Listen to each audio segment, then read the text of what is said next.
I'm Kyle, and I'm here to help you go from walking to sprinting on the Argonne supercomputers. If you want to work with big computers, there's only a few places you can go, and Argonne National Lab is one of those places. I really like the pace of science here and the diverse types of problems we can work on.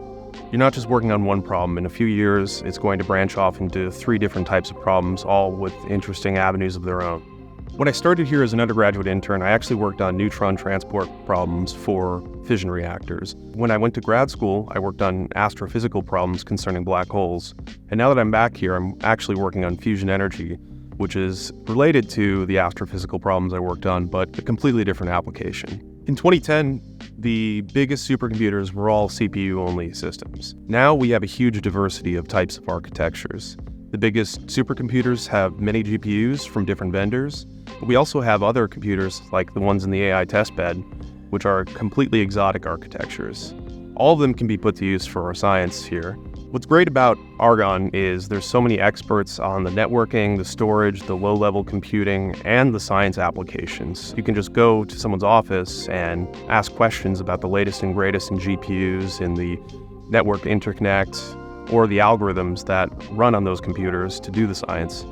When I wrote my first code to run on BlueGene in Intrepid, it was a C code using MPI, which I had just learned how to use to scale out beyond a single CPU to many CPUs. People weren't using Python on supercomputers back in that day. It was kind of forbidden or discouraged.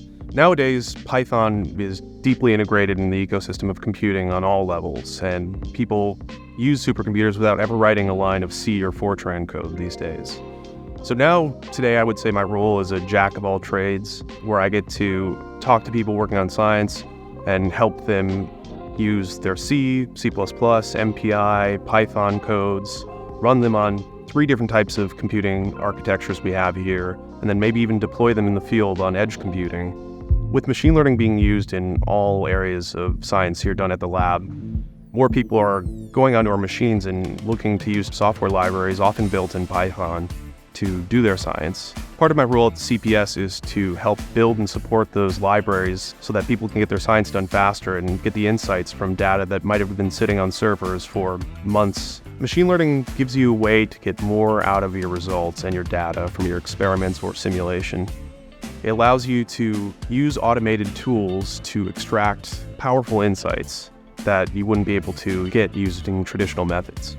Neural networks can give you the ability to incorporate the data from your simulations and from physical experiments and give you a tool that provides you actual insights in an automated fashion into those data and results.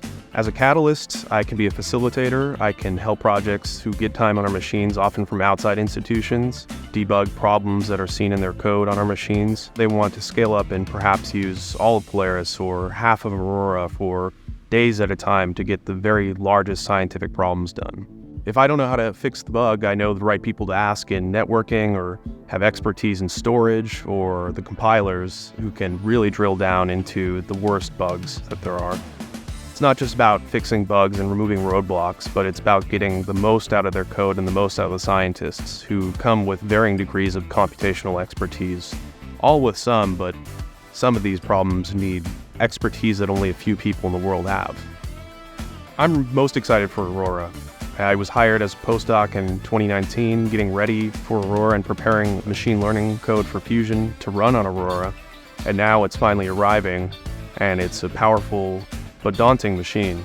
There's going to be a lot of exciting work in the coming years to make sure science gets done as fast as possible. If you're interested in taking the next computational step to HPC, feel free to reach out.